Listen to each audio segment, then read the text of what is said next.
कामावर देवेंद्रजींच्या कामावर महाराष्ट्रामध्ये जनतेला वाटतं की भाजपाकडे गेलं पाहिजे. त्यामुळं लोक येत आहेत. आम्ही त्यांचं स्वागत करतो. एकनाथ शिंदेने काल काही आमदारांची बैठक घेतली, त्यामध्ये त्यांनी विधानसभा निहाय स्वतंत्र स्थानिक स्वराज्य संस्थेच्या निवडणुकांची तयारी करायला सांगितलेलं आहे.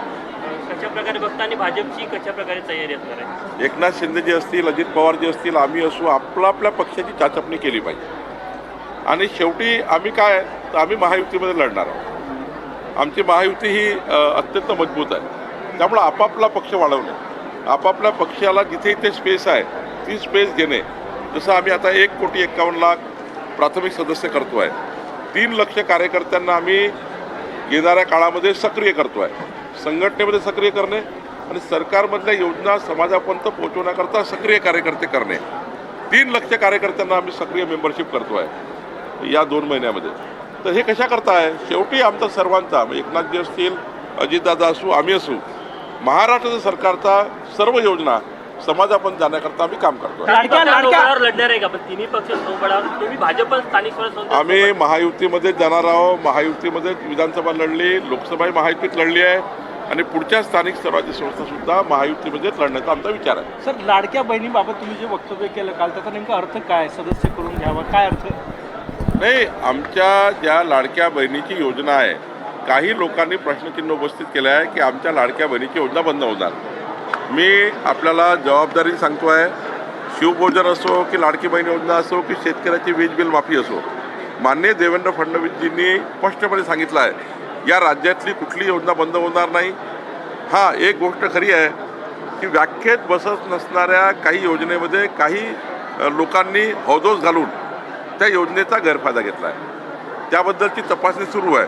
आता व्याख्येत बसत नाही पण योजना घेतली, ते कमी करावीच लागणार. आणि ज्या व्याख्येत घेतलेल्या आहेत त्यांना 100% आमचं सरकार तोपर्यंत योजना मिळणार आहे. म्हणजे नियमात असलेल्या प्रत्येक योजनेला आम्ही समोर जाणार आहे. कुठलाही पैसा सरकारकडे कमी नाही आहे. त्या योजनेचा पैसा सरकारकडे आहे. आणि माननीय देवेंद्र फडणवीसजींचा जो एक या महाराष्ट्राचं वचन आहे की आमचं सरकार कोणती योजना बंद करणार नाही, हे निश्चित आहे. राहिला प्रश्न आमच्या लाडक्या बहिणी आणि आमचे शेतकरी, यांना आम्ही आवाहन केलं आहे की मोदीजींनी विकसित भारताच्या संकल्पाला आणि देवेंद्रजींच्या विकसित महाराष्ट्राच्या संकल्पाला आपण सोबत या, आमच्यासोबत काम करा आणि महाराष्ट्राला पुढे नेऊया. या भूमिकेतनं आम्ही सोबत काम करायला तयार आहे. त्यामुळे 1,51,00,000 लोक भारतीय जनता पार्टीची मेंबरशिप घेत आहे. आज 1,16,00,000 लोकांनी भाजपाला प्राथमिक सदस्यता केली आहे. एक मोठा पक्ष म्हणून आम्ही या ठिकाणी काम करतो आहे. 3 लक्ष सक्रिय सदस्य करणे आणि 1.5 कोटी प्राथमिक सदस्य करणे हे आमचा हेतू आहे. कार्यकर्त्यांना संबोधित करताना आपण मेपर्यंत निवडणुका होतील अशी मार्गदर्शन केल्याची चर्चा. मी असं म्हटलं आहे की सुप्रीम कोर्टमध्ये ओबीसी आरक्षणासंबंधाने ज्या ज्या बाबी होत्या त्या सरकारकडनं उत्तर आम्ही दिले आहेत. माननीय सुप्रीम कोर्टाने जेव्हा निकाल लागेल, आमची अपेक्षा आहे की लवकर निकाल लागावा, त्याकरता सरकारची भूमिका आम्ही पूर्ण केली आहे.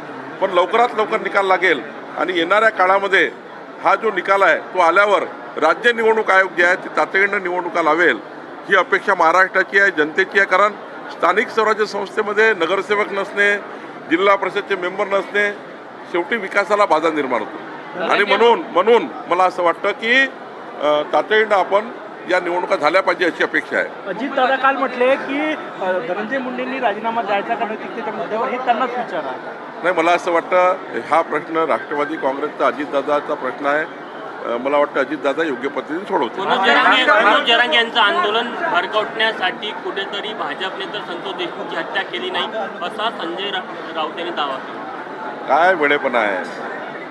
उलट आम्ही सर्व लोक संतोष देशमुखाच्या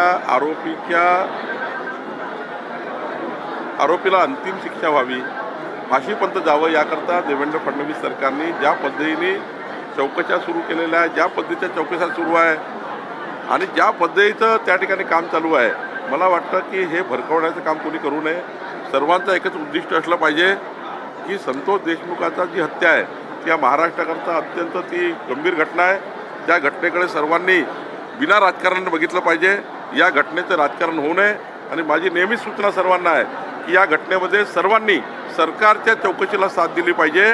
सरकार जी चौकशी करताय त्या चौकशीला इतकं मजबूत केलं पाहिजे, कुठलाही आरोपी त्या ठिकाणी कोर्टात सुटणार नाही याची काळजी घेतली पाहिजे. भाजपात येण्याची चर्चा आहे, आपल्याकडून दारं उघडी आहे का तुमचं? भास्कर जाधव साहेबांच्या राजकीय आयुष्याबद्दल कुठलाही प्रश्नचिन्ह लावू नका.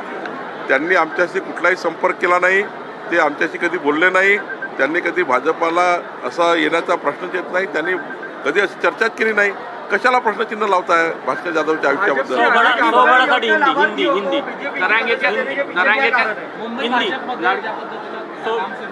एक पद निर्माण केलं जाईल मुंबई भाजपमध्ये, कार्याध्यक्ष तयार केले जातील मुंबई भाजपमध्ये नाही, असं काही नाही. अजून आमच्याकडे कार्यकारी अध्यक्ष आता रवी चव्हाणजी आहेत आणि आम्ही दोघंही म्हणून काम करतो. आंदोलनाची धार कमी करण्यासाठी सुरेश धसांना पुढे केलं जात आहे. तुम्ही सुरेश धसाबद्दल वारंवार सांगताय. मी कालच बोललो आहे, कालच त्या ठिकाणी स्पष्टीकरण दिलं आहे. वारंवार या प्रश्नातून जायचं नाही तर राजकारण करू नका. हिंदी में बताना जानना चाहेंगे कि स्थानीय स्वराज्य संस्था में महानगर पालिका चुनाव को लेके भाजपा की क्या भूमिका रहने वाली है? हमने ये ऑलरेडी बताया है कि माननीय एकनाथ शिंदे जी, अजीत पवार जी और भाजपा अपनी पार्टी का काम बढ़ाने का प्रयास कर रहे हैं, लेकिन जिस प्रकार से लोकसभा चुनाव में, विधानसभा चुनाव में हमने महायुति में काम किया, हमको महाराष्ट्र में 3 करोड़ 17 लाख वोट मिले और हम चाहते हैं कि सभी महानगर पालिका, सभी जिला पंचायत, सभी लोकल पंचायत पे महायुति आनी चाहिए. हम सब लोग महायुति पे ही जाएंगे और महायुति मजबूत करने का काम इस महाराष्ट्र में करेंगे. तर स्थानिक स्वराज्य संस्थांच्या निवडणुका या महायुतीतच आम्ही लढणार असं चंद्रशेखर बावनकुळे यांनी सांगितलं आहे. लाडकी बहीण योजना बंद होणार नाही असं देखील त्यांनी म्हटलं. देशमुख हत्येची घटना अतिशय गंभीर आहे, त्याला राजकीय वळण नको असं देखील बावनकुळेंनी म्हटलंय.